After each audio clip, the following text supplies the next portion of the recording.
ഒരുപാട് സങ്കടത്തോടെയാണ് ഈ visual shoot ചെയ്തത്. എല്ലാം നഷ്ടപ്പെട്ടവരുടെ മുമ്പിൽ വേദനയോടെ നിൽക്കുന്ന ആളുകളുടെ നിർജ്ജലിച്ച കണ്ണുകളിൽ നോക്കി നിന്ന് നമുക്കൊന്നും മിണ്ടാൻ പറ്റാത്ത ഒരു അവസ്ഥയുണ്ടല്ലോ, ദയനീയമായ ഒരു അവസ്ഥ. സത്യത്തിൽ ഇന്നലെ വരെ അവിടെ കഴിഞ്ഞുകൊണ്ടിരുന്ന വീടുകൾ, ഏകദേശം 8ഓളം വീടുകൾ ഇപ്പോഴും മണ്ണിൻ്റെ അടിയിലാണ്.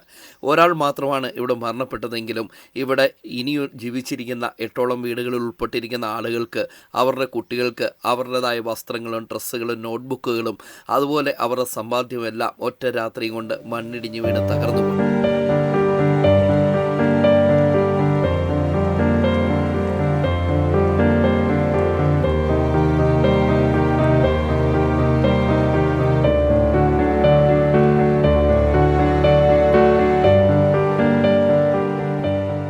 ആരോട് പറയാൻ, ആരോട് ചോദിക്കാൻ? ഇന്നൊരു കുഞ്ഞു പറഞ്ഞ പോലെ പണമാണല്ലോ എല്ലാം പ്രധാനം.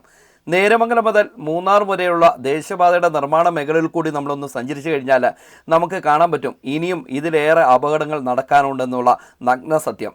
മഴയല്ല വില്ലൻ, ദേശീയപാതയുടെ അശാസ്ത്രീയമായിട്ടുള്ള നിർമ്മാണ രീതികൾ തന്നെയാണ് വില്ലൻ.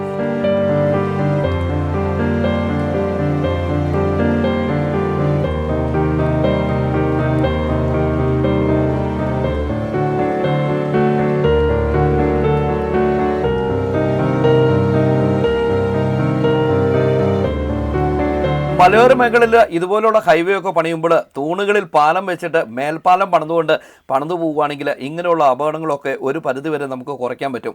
നേരെ മറിച്ച് ഇവിടെ മണ്ണിടിച്ച് പാറ പൊട്ടിച്ച് വൻ പ്രതിസന്ധിയോടുകൂടി അവിടെ താമസിക്കുന്ന ആളുകളുടെ കൃഷിയിടങ്ങളെല്ലാം തുറന്നെടുത്തുകൊണ്ട് ദേശീയപാതയുടെ നിർമ്മാണങ്ങൾ നടത്തുമ്പോൾ ഇതുപോലുള്ള അപകടങ്ങൾ ഇനിയും വിളിച്ചു വരുത്താം എന്നുള്ള കാര്യം ഓർക്കണം.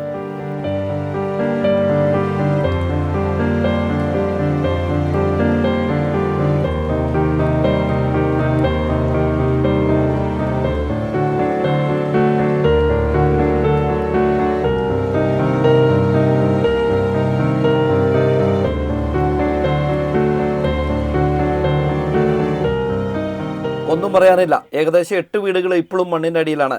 അവരുടെ ജീവിതത്തിൽ അവർ സമ്പാദിച്ചു കൂട്ടിയിരിക്കുന്ന സ്വപ്നങ്ങളെല്ലാം ഒറ്റ നിമിഷം കൊണ്ട് മണ്ണിൻ്റെ അടിയിൽ പൊതഞ്ഞുപോയി എന്ന് മാത്രം പറയാൻ പറ്റുള്ളൂ. ഓരോ കണ്ണുകളിലേക്കും ജീവനറ്റവരായിട്ട് നിൽക്കുമ്പോൾ ആ കാഴ്ചകൾ ഒരുപാട് നേരെ കണ്ണു നിൽക്കാൻ വയ്യ.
ഈ വിഷ്വൽ കാണുന്ന പോലെയല്ല, ആയിരക്കണക്കിന് ലോഡ് മണ്ണാണ് അവിടെ വന്ന് ചാടിയിരിക്കുന്നത്.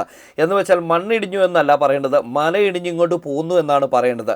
ഈ മലയുടെ താഴെ വന്ന് ചെറിയൊരു കോൺക്രീറ്റിൽ ഈ മലയൊക്കെ ഇങ്ങനെ താങ്ങി നിൽക്കുമെന്ന് പറയുന്ന എഞ്ചിനീയർമാരുണ്ടല്ലോ, സത്യം പറഞ്ഞാൽ ഇവിടെയുള്ള കയ്യാലപ്പണിക്കാരാണ് ഇതിലും ഭേദമെന്ന് നമുക്ക് പറയേണ്ടി വരും.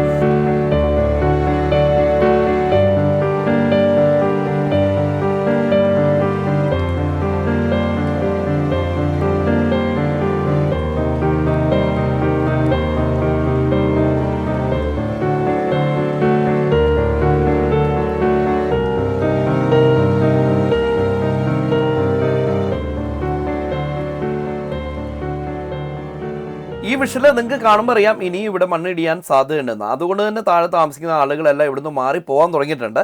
മാത്രമല്ല ഇതുവഴിയുള്ള വാഹന ഗതാഗതം പോലീസ് തടസ്സപ്പെടുത്തിയിട്ടുണ്ട് കേട്ടോ.